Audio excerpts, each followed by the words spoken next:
everyone. As we talked about in Village Council, instead of having a special meeting regarding the mobility hub, it was discussed that we would be better off having me record a presentation giving the details of what the mobility hub is and isn't, and what we're trying to do with this project. So what we have here is the presentation that was given to Congressman Balderson. And I just wanted to go over that to make sure that everyone was on the same page with what we're trying to do. So late last year, we did the submission for the Routes to Rural Mobility program through the Federal Highway Administration for about $4 million. And that was ultimately not approved, but we learned a lot during that process and know that people need to get to work and they need to do other things, and a big impediment to that is their ability to travel. So this program that I'll speak about here in the next few minutes is kind of what we're doing, where we want to go, what we've already done, and who we're working with. So we all know that transportation is essential for human mobility and human travel. People can't get to work, go to the doctor, get to school, and have adequate education if they don't have reliable and safe transportation options. So that is different in the rural settings such as ours, where we're disconnected from neighboring cities and we're kind of sitting on this island surrounded by agricultural and rural land. So there's fewer mobility options. You know, we don't have Uber, we don't have Lyft, we don't have Lime scooters for various reasons. But the biggest one is there's no demand at that point that makes the economy of scale work for those companies. You know, having the travel distance is very limiting in our ability to attract mobility providers to Johnstown or any rural neighborhood for that matter. So I showed this to Congressman Balderson. It's based on 2019 census data and showing his district members that, you know, they have a lot of people that they could effectively help travel to and from various destinations. You know, his district has 788,000 people. Almost 100,000 of those have some sort of disability. Some drive alone. Very few carpool. You know, so there's ways in which we can help people that are not interested in using single-use cars, or they're not able to use single-use cars. They don't have access. They can't afford it. You know, there's a lot of different various factors, but there's a lot of folks that we know here in Johnstown and Licking County and in the district that could use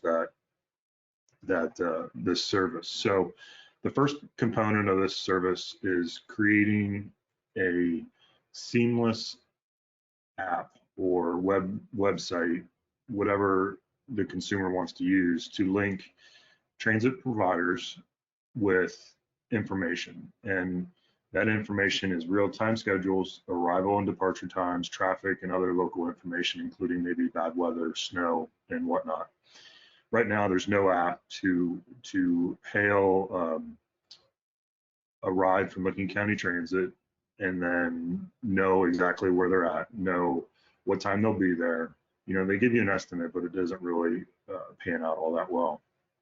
So you also can't pay on that app. You can't pay with them. So it's not an easy payment system. So we're trying to reduce these mobility barriers and have people be able to plan it, book it, pay for it, and execute their trip all in one system. And that's going to be either on your phone or through a website.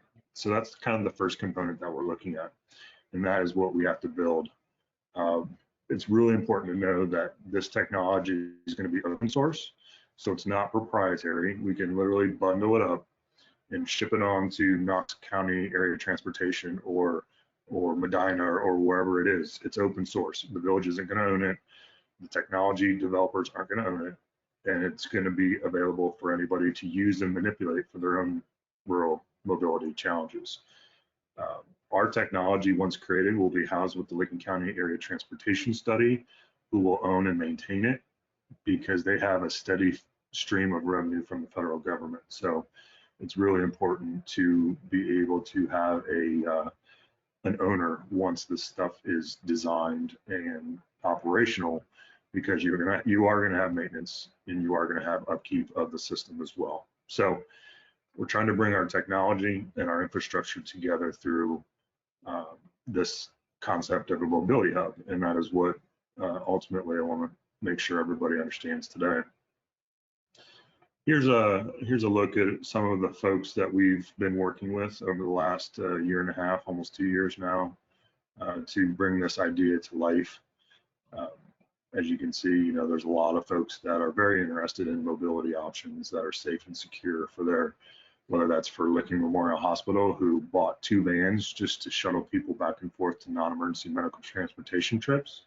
Denison University to transfer or to get students to and from campus if they want to go to a cultural event in the theater, they want to go to Easton, they want to do something, so there's a whole, everybody here on this slide has a very vested interest in how this could play out for Johnstown, for the Licking County community, and Ohio as a whole. So the first phase of the technology portion of this project is creating the technology so people can get to and from the Johnstown Business Park on the east side of town. So the integration of having the ability to book and pay for those trips are going to be huge. We've talked to many businesses, almost all in the business park, that tells us that sometimes people will just stop showing up to work, and when they find out it's because their uncle can no longer take them to work or pick them up from work, they just stop showing up. Another option, or not option, another case study is Licking County Transit stops working in the evenings. I forget exactly what time, but sometimes second shift folks can't get home if they use Licking County Transit. So what are the other options out there for third shift workers or late second shift workers to get to and from their jobs? So we want to look specifically at workforce transportation, specifically in the Johnstown Business Park, working with those businesses. So then once that is done, we will have that fully scaled up into the entire village. And then we would move on to a second full-scale project is working with Licking Memorial Hospital and Hyundai Motor Corporation to build a solution for non-emergency medical transportation. So, that's grandma or grandpa trying to get to their doctor's appointment for, their regular checkup or blood pressure screening or something like that. As I noted before, Licking Memorial Hospital has their own transportation system, and they don't want to do that. They don't want to be in the transportation business, and completely understand that. So how do we work with them to make sure this technology is suited for them as well? So it's really important that we work with them in any of the medical community to make sure people can get to and from their medical appointments. Their next one is education and training. We had a long conversation with a couple folks over at CTEC dealing with workforce development issues and just adult education period. And, they told a story of a court mandated education program that, if they don't complete the education program, they could be held in contempt. And when they can't get to and from their educational requirements, they're at CTEC, or complete them, I should say, they risk a lot of further ramifications down the road. So for a societal issue, I think we need to look at how do we get people to their educational responsibilities, and working with CTEC has floated right to the top, and being able to work with them for any of their educational transportation needs.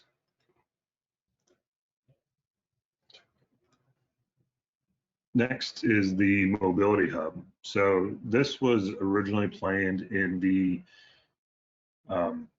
original grant for New Albany. New Albany had planned a mobility hub in their strategic planning process that I think it was down on Market Street or something. But when we didn't get that, we had to think about our own mobility hub, and we have, and we've progressed that idea to a point where we've offered a RFP for design professionals to come up with what that will look like in terms of look like in our space, in our town, and what that could be. And that mobility hub is going to be a space where all different modes of transportation can converge for sharing passengers. So if I take a Licking County Transit bus to the mobility hub, maybe I pick up Coda and go back into Columbus, or maybe I take the electric shuttle that is proposed and travel to the last mile between the mobility hub and the destination, preferably the job center. So we're taking that mobility hub and looking at specific reasons which people want to travel there. Maybe we have a structure or a building that could be used for co-work space for a few hours a day by someone traveling, or have a coffee shop or bistro that someone could pick up a light sandwich and a cup of coffee while they wait for their next trip. So it's going to have electric vehicle chargers. It's going to have green stormwater management infrastructure. It's going to have potentially a heliport, where drone deliveries or future human travel could take part. We're working with Drive Ohio and Fly Ohio, two ODOT offices that are very interested in the future of mobility hub, both on the ground and in the sky. So it's really exciting of what it could be. But our first step is taking upon ourselves to see what that could be, and hopefully we'll have a concept plan here in a few months that we can then share with the rest of the folks and kind of promote with imagery, with graphics, what we're trying to accomplish. Here's a little bit more about what that mobility hub is going to be. We're making sure human powered and shared modes of transportation are included. So maybe I ride my bike on the bike path on TJ Evans path to work or something. I actually just heard from someone yesterday, they ride an electric bike from Newark to Wendy's here in Johnstown to work.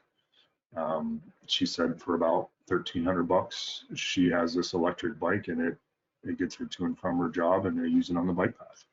I mean, that's amazing. That's awesome. So it's really exciting what this mobility hub can do for our community and in the region as a whole. This is a schematic of that mobility hub concept that we were talking about. This one has even parcel lockers. So if you've heard of Amazon Locker, it's basically instead of delivering a parcel to your doorstep, where unfortunately people tend to or could steal, you could have it delivered to this place and then use your bike to go grab it, and you don't have to get in your car. You could go walk or do whatever you need to do to go get that parcel. So we're looking at this to be fit into Johnstown through that RFP process, and we're really excited about what that can be. Here's the phasing and the schedule. Overall, it's going to be over a $4 million project. And what we have decided was to go for some Licking County area transportation dollars of $250,000 for congestion and mitigating air quality funds, CMAQ. And the reason we're asking for those funds is because we're trying to reduce the amount of particulates that are put into the atmosphere through typical single car use.